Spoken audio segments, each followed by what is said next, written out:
What's more accurate, these pages or these pages? Hello everybody, and it's like a conservative core collector. Welcome back to my channel.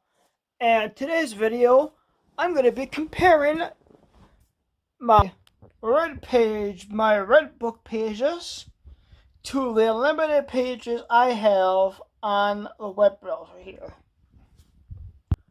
What is more accurate, Google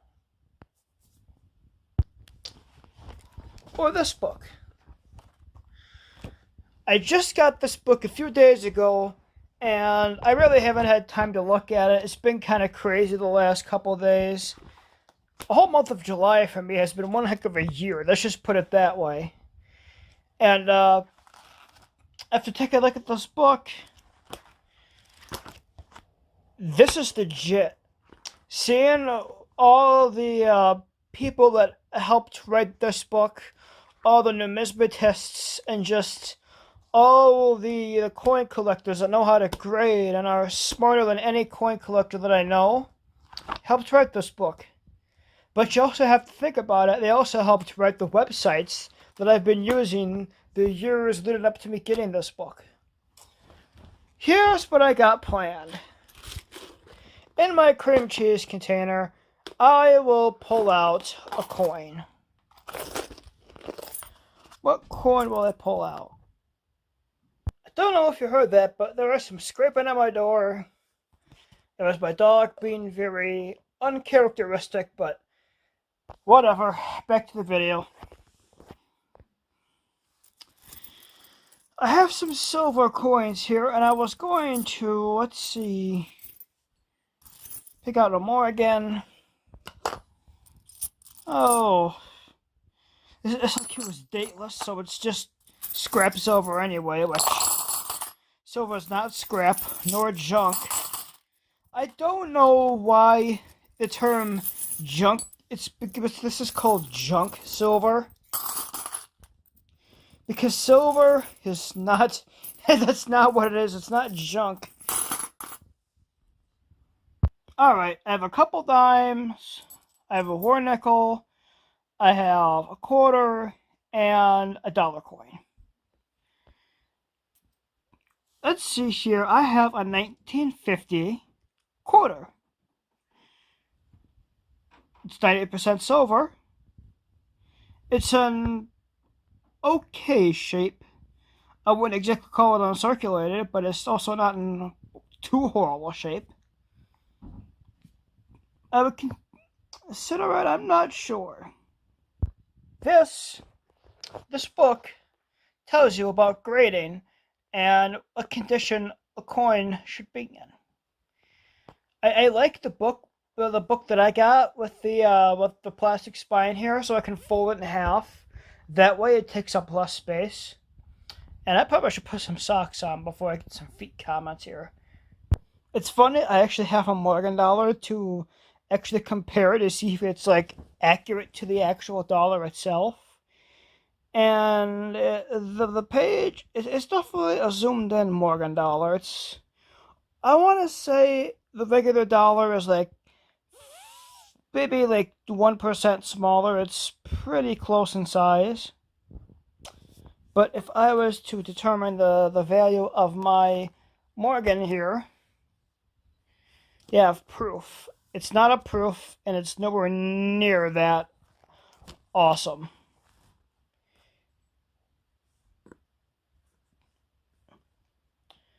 It's right about fine. I'd even say it's very fine, or VF.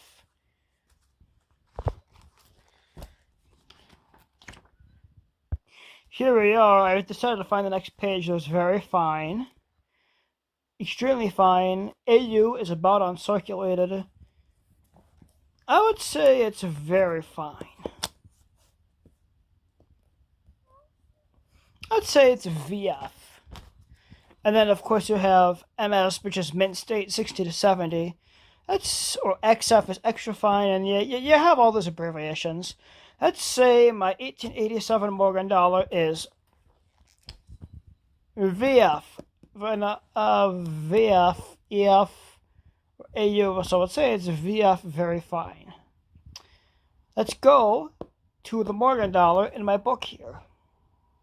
To find the value of my dollar here, I have the year 1887, and the mint mark on the back is O for New Orleans. We don't have a New Orleans mint anymore, so it's a defunct mint, which should make it even more valuable. 1887 O.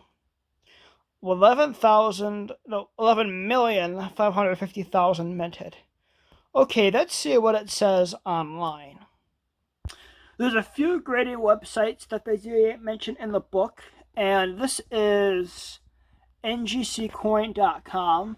It's one of the grading companies they use in the book, so it's legitimate. And it says 11,500,000, and it tells you George T. Morgan is the designer, and it even says the melt value, which I have to give a point to the online because the book doesn't mention the melt value of these coins here. So let's zoom in here. 1887 O.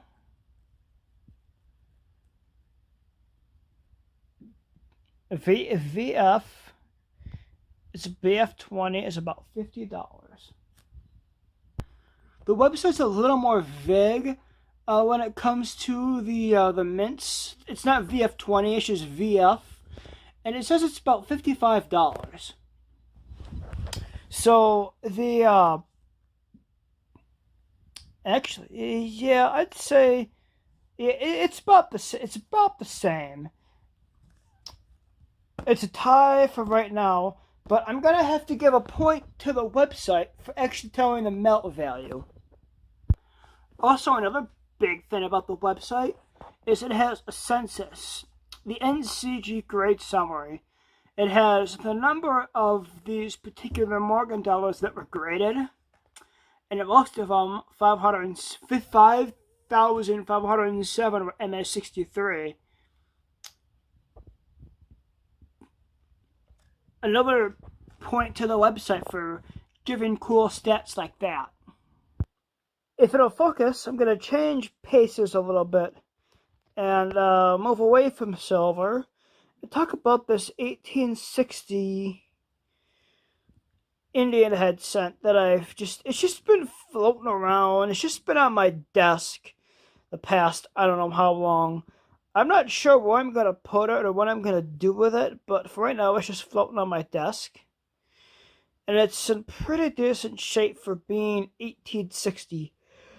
That is 165 years old. And I want to look that good at 165. Granted, human lives are that long by the time I make it to 165. Who knows? I'll probably do what Walt Disney did and freeze my head for all of eternity. I don't know. But let's see what it says in my book and online, if it'll focus there.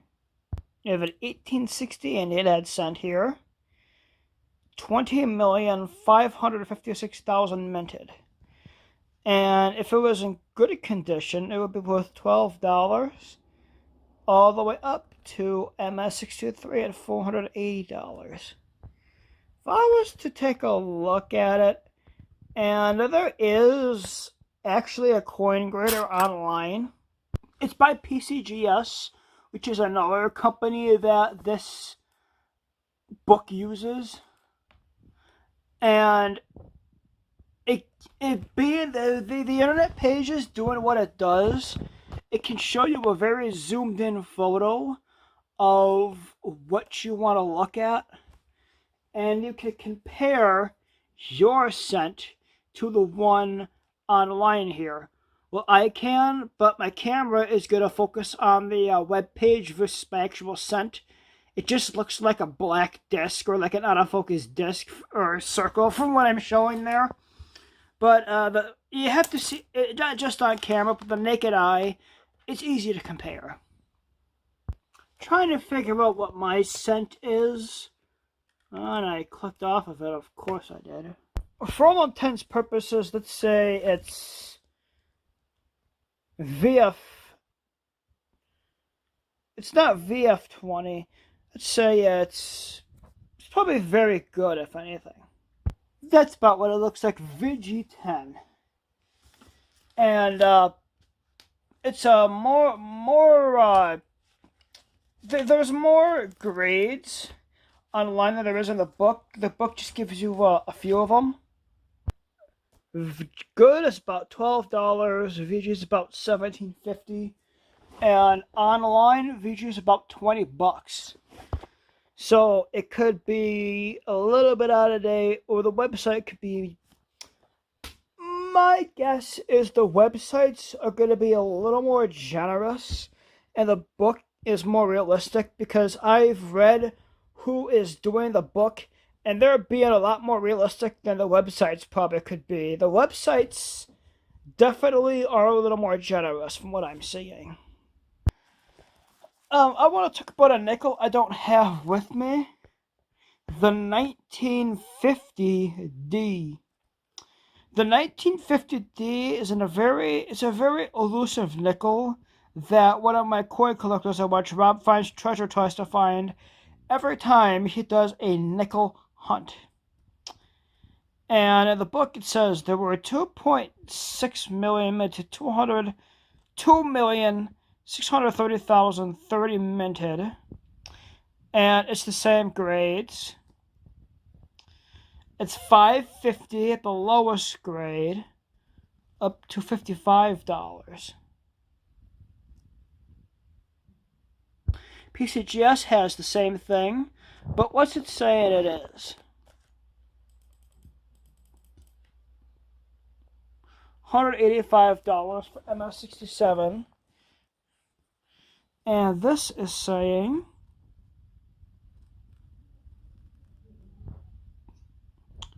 let's see, 1950D, about $40 for MS66. I'm going to say the book is more realistic, and that could be potential auction price. A lot of the videos you've seen, and I've done videos just like them, are like the top 10 most expensive coins. Well, a lot of those prices are auction numbers. Let's say a coin sells for $1.2 million. That's the auction sale versus what it realistically is. And a lot of those auction companies want to make money, and if the coin is rare and valuable, it's going to make money. But for right now, the internet has some advantages, but I'm going to make the realistic winner the book. Yes, the book can't be updated every single day, but there'll come a time where I won't have internet, and I'll have the book. The internet, it's looking like it's going to be around for a while, but I don't think it's going to be around forever. And we need to rely more on this technology versus this technology. Paper's been around a lot longer. And paper gets the win. The web page gets an extra point for the melt value and doing the census on how many of the Morgan dollars were graded. I'll give that 2 points, and the book gets 3. I should say that. I'm a conservative coin collector. Please make sure you like, comment, subscribe, and share, and hit the bell icon. Until next time, I'm signing off. So long, everybody.